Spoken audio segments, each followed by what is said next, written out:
В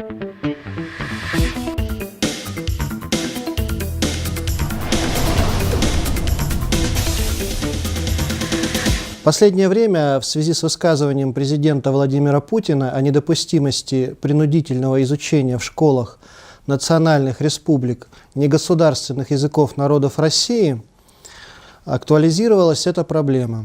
С одной стороны, в Конституции России записано о том, что государственным у нас в России является только русский язык. С другой стороны, можно понять и стремление народов России сохранять свои языки, в том числе и через обучение в школах детей. Каким бы, на ваш взгляд, могло быть наиболее гармоничное решение этого вопроса?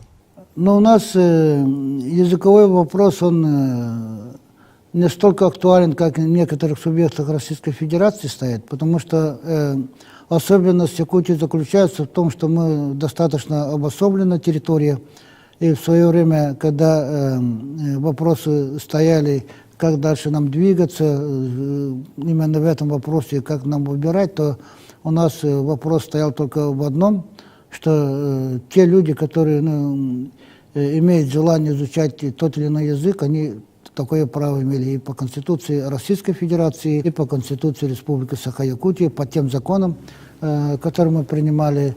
В основном это речь идет о добровольном изучении языков. А почему у нас не возник вопрос обязательного изучения или принудительного изучения? Потому что особенно самой Якутии такую необходимость не вызывала. Почему? Потому что у нас исторически сложилось так, что русскоязычное население, оно в основном жило в так называемых промышленных районах. Сахоязычное население, коренное население в основном жило в сельских местностях. Если посмотреть Якутию, то 36 муниципальных образований есть, из них почти 30 районов, это чисто сахоязычные сельские районы. Поэтому там выбирать языки легче. То есть он оказывается в среде коренного населения, и, конечно, он выбирает свой родной язык. Якутский язык как основной язык, который он хочет изучать. Но при этом у нас в республике более 90% людей говорят на двух языках. И на русском, и на якутском, потому что русский язык по программе тоже изучается полным ходом с большим интересом. В промышленных районах, конечно, это в основном русское население, славянское население, поэтому русский язык они изучают как тоже родной язык и начинают в этом плане абсолютно без никаких принуждений. Они среду это знают и изучают русский язык. Теперь получается таким образом, что было время, когда, особенно в столице нашей республики, в городе Якутске, была определенная часть коренного населения, которые каким-то образом смогли, скажем, родной язык не изучать, а именно русский язык своим выбором. В школе так изучали. А когда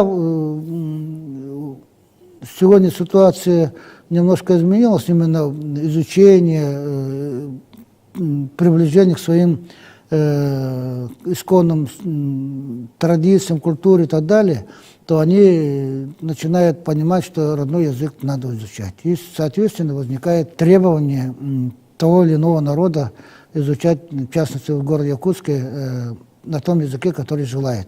И мы в связи с этим говорим о том, что, пожалуйста, изучайте якутский язык, кому угодно, или наоборот, русский язык, кому надо. Тогда мы идем на встречи и формируем классы, формируем школы. Поэтому здесь я никакой напряженности, например, не вижу. Был немножко такой крен, когда в Якутске была построена школа именно с расчетом, что в Якутске вообще говорили на русском языке, и школы были в основном на русском языке. Но когда более половины населения, сегодня демографическая ситуация такова, что население коренное здесь растет, и, соответственно, потребность определенная есть. Поэтому мы идем навстречу и решаем эти задачи. А мы такой вопрос, как в обязательном порядке заставлять изучать, такие задачи мы не ставили, и нет необходимости, потому что коренной народ знает свой родной язык. Мы сегодня ставим другую задачу. Говорим, каждый народ, русский язык, якутский язык, вот эти языки надо изучать углубленно, потому что очень много сорных слов появляется в нашем языке, и на русском языке, и на якутском языке, с иностранных слов. Поэтому вот сегодня даже появляются такие школы, как школа углубленного изучения русского языка, углубленного изучения якутского языка.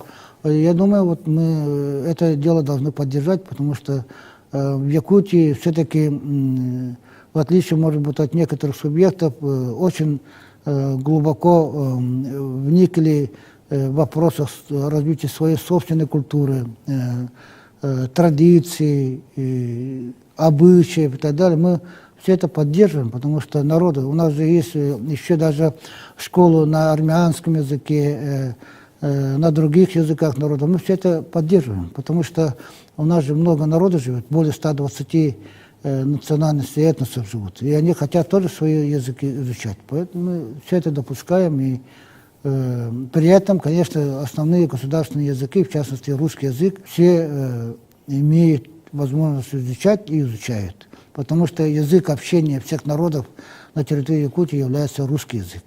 А язык общения коренных народов является якутский язык. Но там мы сегодня поддерживаем изучение и малочисленных народов языки. Это чукотский, юкагерский, венский, венкийский языки.